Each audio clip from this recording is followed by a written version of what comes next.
Magandang buhay! Welcome to Starling Channel. Dahil day off ngayon ni Mister at wala naman kami masyadong gagawin, ay niyaya ko siya na umakyat ulit kami sa bundok ng Tralala. Kaya guys, samahan nyo kami para makita nyo yung itsura ng bundok ng Tralala.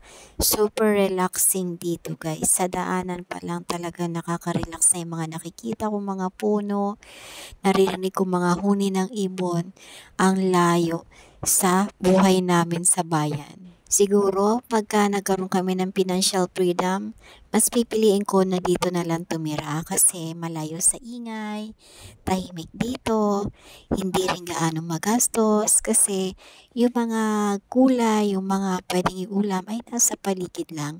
Hindi mo na kailangang bumili. Ultimong luya, makukuha mo lang dyan sa garden, sa tabing bahay.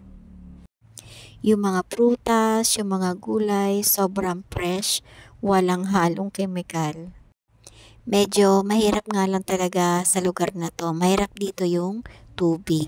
Ang laki na rin pati ng pinagbago ng lugar na to kasi dala ng unti-unting pagunlad ng lugar ay nasisira din yung kayamanan or yung kalikasan. Marami na kasing puno yung nag-sacrifice ng buhay nila para doon sa mga nagtatayo ng mga building, ng mga resort, at ng mga restaurant. At marami na rin mga bundok ang pinatag dahil sa mga pa-housing.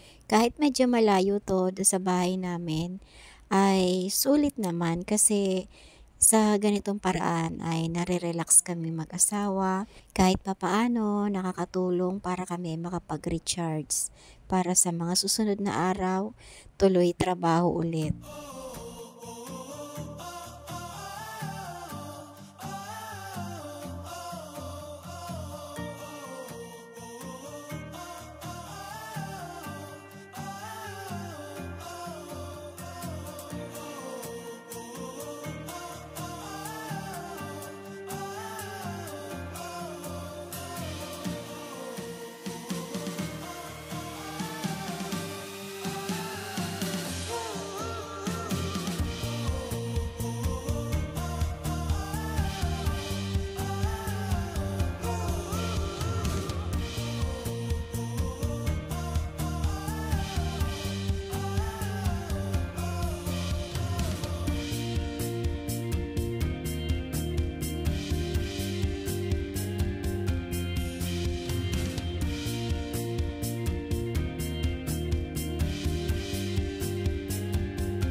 Mga pubol-pubel.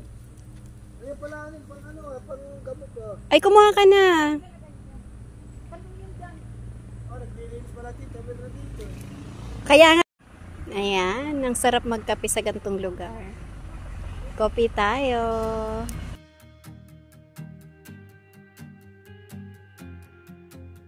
Kami doon ano pa kami, 20 days yata doon. Parang 30 days yata. Eh di may ano pa kayo, magkakapera pa. Nagpag-seminar pa, hindi ka kakanda hilbin sa daan. Hirap naman. Ang daan. Tsaga-tsaga lang. Oo. Di sa ano pa, aunat ados, may meeting pa kami. Feel na feel mo magtanim.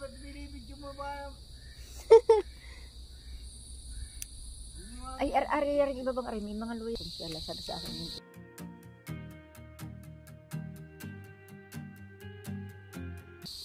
Yun, ito.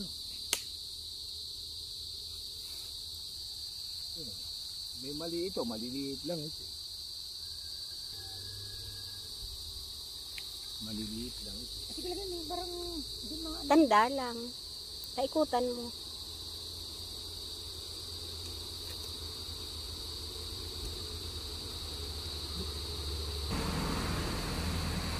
Ayan, success. Ano lang. Dalawa lang ba yun? Dala mo? Hindi, may maliliit. Eh ano yun nandyan? Ano yan? Kalamansi. Ang saan baka tinuro ni Mando? Hindi, dito lang sa ano. Ayan sa mangga na yan Yung magkabilang mangga. Oh, tas yun. Ayun, sa may putol na mangga. Yan. Opo, ayan, sa may putol. Pagayon? Oo. Kung ano sukat niyan, yun din dito may meron. Sabi niya. Oo, pa-square nga. Pa-square lang naman.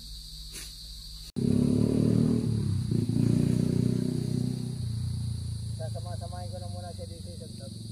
Bakit maliit ba? Maliit pa. Maliliit eh. Ito nga, ugat. Ay, puno yan. Ay, kasama na yan, dulo. Ayan, gamot sa UTI, kugun. Nagtiro lang ng ito ugat kasi gamas ko na ito. Pero ang alam ko talaga ito, puputulin mo lang. Tapos hugasan ko na lang to saka ko itatabi. Ano? Patutuyuin. Nilalaga ni Erlin. Iniikot ko dun sa ano, kabila. Okay na. Ang maganda talaga yung ugat na ugat. Oo, okay. Hindi ito gaano madami kasi hindi nga buwagag pa yung lupa. Ano. Hindi, nagamas na nga daw. Tingnan mo, ito namumulaklak pala to. Nakikita ko lang to lagi, parang kahoy lang siya.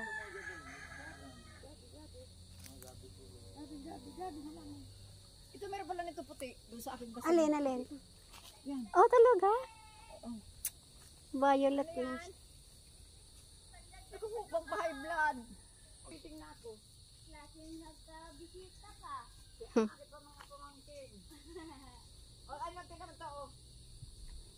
Sabi ko, pag hindi siya lumabas, ito. Oh, ayan, gumanda na eh. Oh, di ba? May tatalbusan ka na.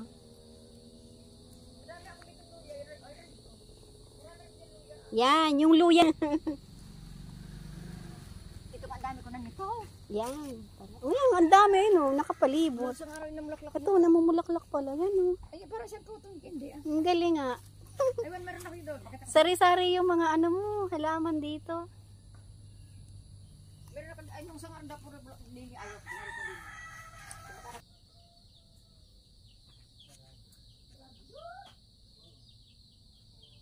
Mahingi tayo silihan na. Ang sili. Ito siling pangkain. Ang hiling nyo magsiling magdadadi. Yan, guyabano.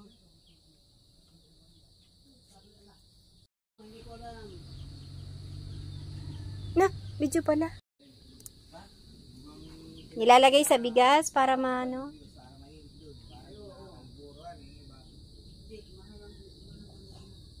Kung ikukumpara sa ano na at saka sa atis, mahal ang atis. Kasi ang atis marami na paggagamitan. Unang-una sa dahon. Ang anunas, gamot na hindi makatulog. Diba, masakit ang katawan mo.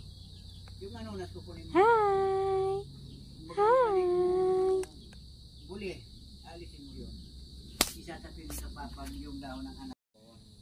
At sunod sa bagong mga anak, nilalaga din ang dahon. Yan. Kasing atis na yun. Ako Kaya nung makita ko ang dahon, ito ang sinasabi. Wala ano. Dito madali ang bumunga kasi nasa lupa. Yan, nabunga na yun. Bagay, dugtong yan. Yan, guyabano yan, dugtong yan.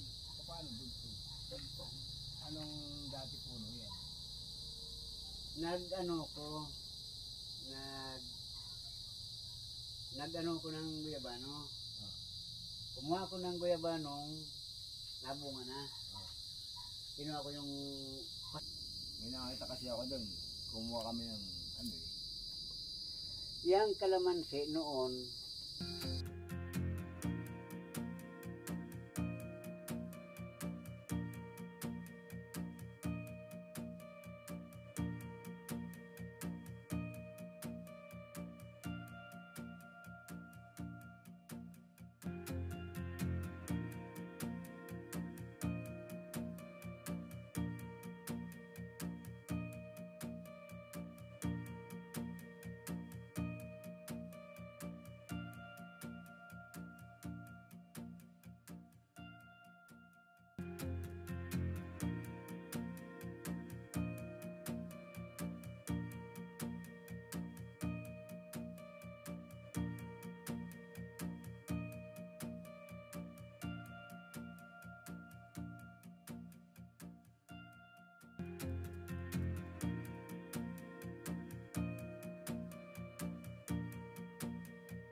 Hanggang dito na lang guys, yung quick escape namin ni Mr. Yan, maraming salamat po sa mga nakapanood.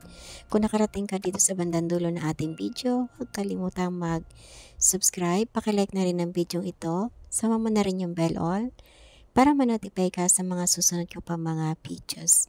Thank you for watching. God bless us all and always remember, commit your work to the Lord and He will crown your effort with success. Thank you. Keep safe, everyone. Bye.